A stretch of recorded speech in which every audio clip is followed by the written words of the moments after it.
The Self-Made Billionaire Revenge Plan, Part 14. Mabilis na sumagi sa diwa ni Rina ang imahe ni Froilan.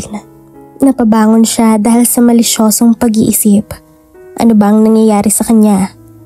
Bakit gayo'y pinapangarap niyang mahalikan ng lalaki? Ang naramdaman ang init ng mga yakap nito at matulog sa mga bisig nito.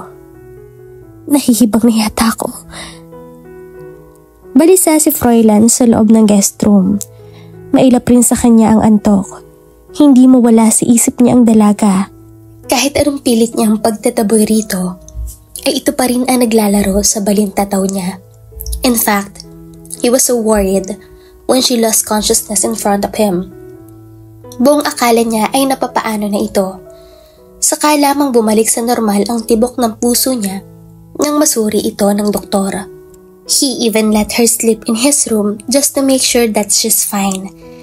And thinking about Nathan and Rina having an affair makes him feel so furious. At ano ba ang gusto ng babaeng iyon? Ang matulog sa kwarto ni Nathan? He cursed in disbelief. That woman is really giving him a hard time. Isipin pa lang ni Froilan na may ibang lalaking humahawak sa katawan ni Rina ay umaapoy sa galit ang utak niya. Gusto niyang manakit at magwala. Nag-uumapaw sa galit ang dibdib ni Froilan at ito ang kauna-unahang pagkakataon na mangyari ito sa kanya. Kailanman ay hindi pa siya nagkakaganito. Ngayon lang. Indeed, she was really getting in his nerve. Ano naman ngayon? Kung ano ang nais ni Rina, wala siyang pakialam sa personal na buhay ng dalaga. Lalo na kung magkagusto man ito sa lalaking iyon. But the thought of them together makes him felt so enraged. Hindi niya alam ang dahilan pero isa lang ang natitiyak ni Froilan. He hates seeing Rina with other men. He fisted his hands and clenched his teeth in annoyance. Pakiramdam ni Froilan ay may dalawang nilalang na bumubulong sa magkabilang tenga niya. At kung ano ang nararapat niyang gawin at kung ano ang hindi niya dapat gawin. Pero halatang nauna nang rumispinde ang dikta ng puso niya dahil pinatulog pa niya sa kanyang silid ang babae. At ngayon, nababalisa siya nang dahil sa babae. She's now peacefully sleeping in his bed, perhaps, and God knows kung gaano siya nagtitimpi na huwag pumasok doon. What is that for? Nahuhulog na ba ang loob niya kay Rina? Nagsiselos ba siya kay Nathan? Is he jealous? No way. Mabilis na responde ng utak ni Froilan. But as what the saying say, actions speak louder than words. Mabilis ni Froilan inignora sa sistema ang ideyang iyon na tila ba napakalaking kamalian na mahalin ang babae. Hindi niya dapat pairalin ang anumang damdaming meron siya para rito. Hindi rin siya maaaring mabighani sa kagandahan ni Rina. Hindi dapat pero palaging sagabal sa mga anumang plano ang personal na damdamin na pumupukaws ng babae. He really hated her father that much and he can't just fall in love sa anak ng lalaking kinasusuklaman niya. He shook his head in denial. This can't be. Never in his wild imagination to fall for the wrong woman. Never. Lumabas si Froilan ng balkonahe at tumingala sa kalangitan. Sinimsim niya ang nangangalahating laman ng baso. Sinariwa sa kanyang isipan ang mga masasayang alaala nilang mag-aanak. Noong nabubuhay pa ang kanyang mga magulang at kapatid. Noong mga panahong kumpleto silang mag-anak, napatiimbagang si Froilan nang muling magbalik tanaw kung paano binaril ng mga tauhan ni Don Ernesto ang kanyang mga magulang at kapatid. Nakuyom niya ang kamao sa galit sa lumukob na dibdib niya. Muling bumangon ang galit sa dibdib niya. Kasabay ng pagbangon ng puot ng puso niya ang paglitaw ng imahe ng magandang babae na anak ni Don Ernesto. Serena. His fingers tightened around the wine glass.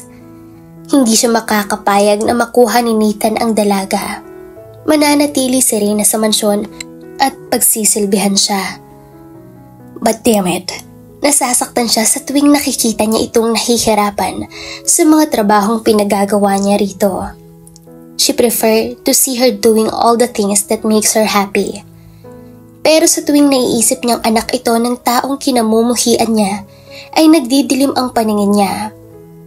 God knows how much he wanted her in his bed since the first day he met her. How much strong desire and lust he had for her for the very first time he laid eyes on her. A great urge to touch her, to kiss her, and take her right away till she passed out in pleasure. He banged lot of pussies in US but he never felt the same feelings he had for Reyna. Fräulein cursed again and again when he felt his strong erect maleness. Hindi na bago ito sa kanya. Sa tuwing naiisip niya sa Reyna at nabubuhay ang matinding pagnanasa sa loob ng kanyang katawan, ay pilit niyang ikinukubli. He groaned in pain. Lalong nag-init ang pakiramdam niya sa kakaisip sa babae. Pumasok siya sa loob at tinawid ang banyo. He have to do something. Napabalikwas ng bangon si Reyna kinabukasan. Saka mabilis na sinipat ang kamay ng orasan. Mag-aalas 10 na ng umaga. Sa po ang sariling noo ay tumayo mula sa kama. Imahe ni Fräulein ang kaagad lumitaw sa kanyang diwa. Senyorita, wala po si senyorito kaya ayos lang po na matulog ka maghapon.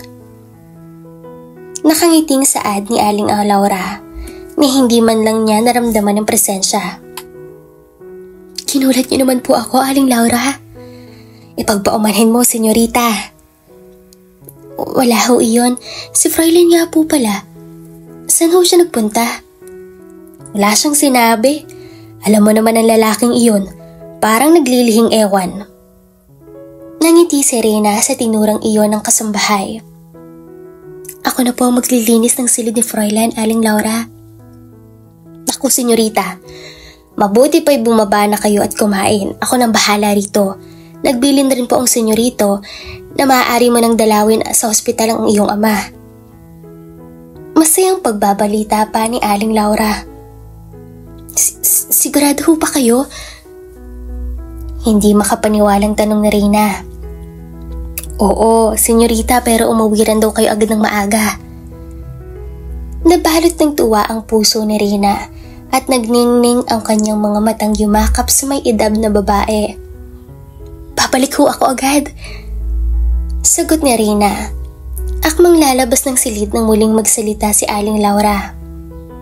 Dito ka na magbihis, senyorita. Dinalhan kita ng damit. Hindi naman mamasamain ni Sir Fräulein kung makikigamit ka ng banyo, total. Pinatulog ka na niya dito. Saglit sa Reynang natigilan. Hindi kaya mamasiin ni Fräulein kung mag-shower siya at makigamit siya ng banyo? Nag-umapaw sa saya ang dibdib niya at hindi na siya makapag-intay na makita ang ama. Sige po, bibilisan ko na lang po. Masayang tinakbo niya ang bathroom, saka mabilis na naligo. Nasasabik na siyang makita ang kanyang ama. Pagdating sa ospital ay hindi napigilan na Reyna ang huwag maging emosyonal. Pumapatak ang mga luha sa magkabilang sulok ng kanyang mga mata. Habang yakap-yakap ang palad ng ama na wala pa ring malay. Kinakausap niya ito na tila ba naririnig siya ng don. Pigil naman ni Yaya Dolores na huwag maiyak sa pagkahabag sa mag-ama. Papa, lumapit ka. Huwag kang susuko. Andito lang ako sa tabi mo, Papa. Huwag mo akong iiwan. Kasabi niyon ay pag-agos ng mainit na likido sa sulok ng kanyang mga mata. Anak, tumahan ka na. Alam kong magkakamali din ang iyong papa. Pagpapagaan ng loob na saad ni Aling Dolores. Ito lamang ang matyagang nagbabantay sa Don mula nang maospital ito. Lumapit ito sa kanya at hinimas-himas ang likod niya. Bilang pagpapagaan sa kalooban niya. Nanay Dolores, Bakit kailangan magkasakit ni Papa? Ayos lang naman po kahit mawala sa amin lahat ng ari-arian namin. Huwag lang siya. Huwag lang niya akong iwan. Patuloy na pagmamalabis ni Reyna ng turan. May dahilan ng Panginoon, anak. Malalampasin niyo rin mag-ama ang lahat ng ito. Magtiwala lang tayo sa Poong may kapal. Maya-maya'y tumunog ang pihitan ng pinto. Niluwan niyon si Nathan. May dala-dala itong prutas at kung ano-ano pa. Alam ng binata na naroroon ang dalaga pagkat nasa labas si Carding. Pinahid na rin ang mga luha upang hindi iyon makita ng kaibigan. Ngunit alam naman ni Nathan ang paghihirap niya. Tipid na ngumiti ang binata kay Yaya Dolores. Kinuha naman ng may edad na babae ang dala nito at nagpasintabi sa dalawa. Tumikhim muna ang binata bago nagsalita. Kamusta ka na? Paniwala nito at nakatitig sa kanya. Mabuti naman at pinayagan ka ng lalaking yun. Nadalawa ng iyong papa. Naroroon ang pagkadisgusto sa tinig nito. Mabuti naman ang lagay ko, Nathan. Wala ka nang dapat ipaglalapa. Pinasigla ni Reyna ang tinig upang wag na siya nitong alalahanin pa. Hindi mo kailangan pahirapan ang sarili mo para mabawi ang lahat-lahat ng arian niyong mag-ama mula sa kanya. Reyna, I'll do anything para mabawi ang anumang nawala sa inyo. Totoo at sinserong sabi ni Nathan. Salamat, Nathan. Pero wala ka nang dapat alalahanin pa. Maayos ang pakikitungo sa akin ni Froilan.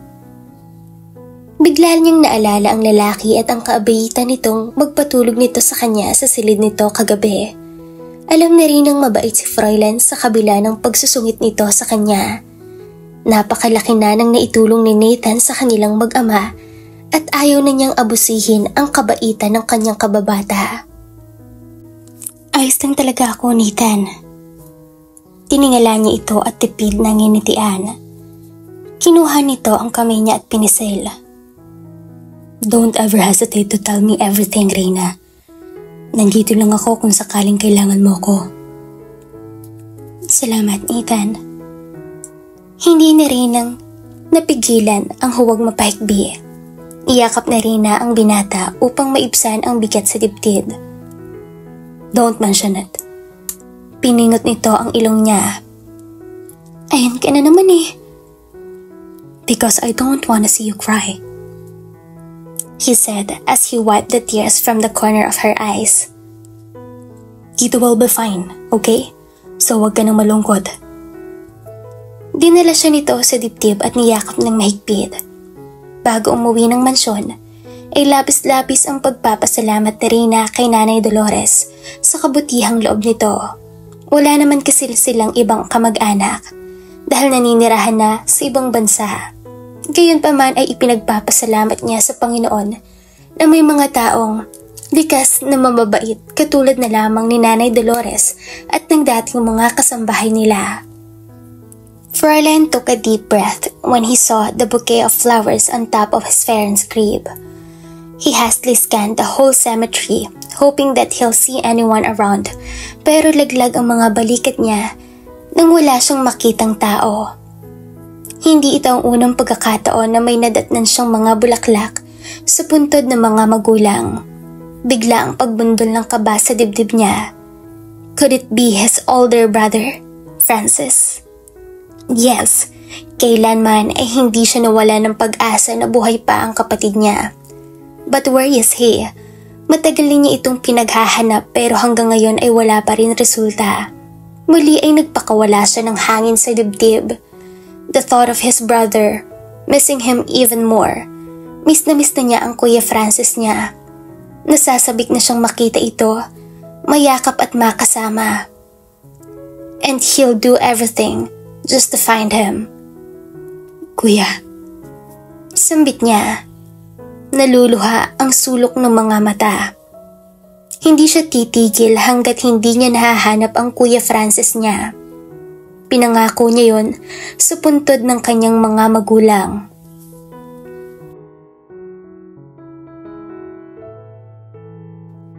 dito na po nagtatapos ang ating kwento. Sabay-sabay po nating abangan ang susunod na kabanata.